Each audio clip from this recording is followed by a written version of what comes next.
वीरेन जी, तुम बम मारता है, चुपके से मारना है।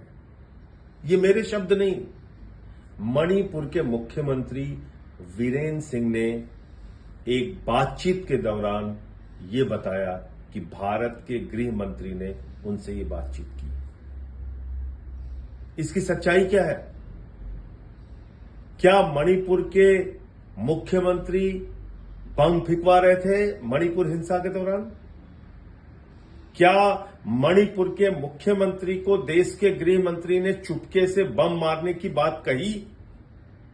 यह सच है या झूठ है? कैसे पता चलेगा?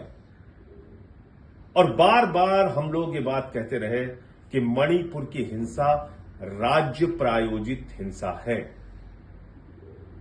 यह सरकार के द्वारा प्रायोजित हिंसा है, यह भाजपा के द्वारा प्रायोजित हिंसा है और इसका मुख्य अभियुक्त है मणिपुर का मुख्यमंत्री वीरेन सिंह। वायर ने अपनी एक रिपोर्ट के जरिए यह खुलासा किया है। यह बहुत ही गंभीर खुलासा है, देश को चौंकाने वाला खुलासा है। और इस खुलासे में जो रिकॉर्डिंग सामने आई है मणिपुर के मुख्यमंत्री की, वो साफ तौर पे कह रहा है कि देश के गृह मंत्री अमित शाह से उनकी बातचीत हुई और उन्होंने कहा चुपके से बम मारना है। मणिपुर के मुख्यमंत्री का इस्तीफा होना चाहिए, उनसे पूछताछ होनी चाहिए कि उनकी बात में कितनी सच्चाई है।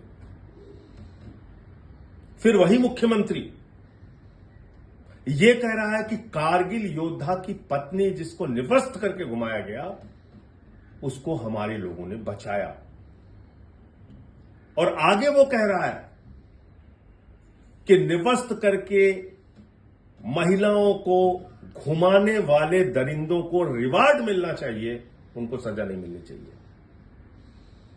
एक मुख्यमंत्री का काम क्या है?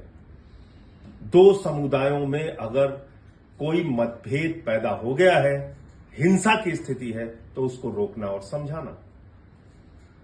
मणिपुर के मुख्यमंत्री का तीसरा ऑडियो जो है वो कहता है एक समुदाय के बारे में कि वो किस तरीके से सत्ता में और नौकरियों में हावी हो रहे हैं। इसका मतलब कि उनके ऊपर एक दोषारोपण करके उनके खिलाफ लोगों को भड़काने की कार्रवाई, ये भी मुख्यमंत्री कर रहे हैं।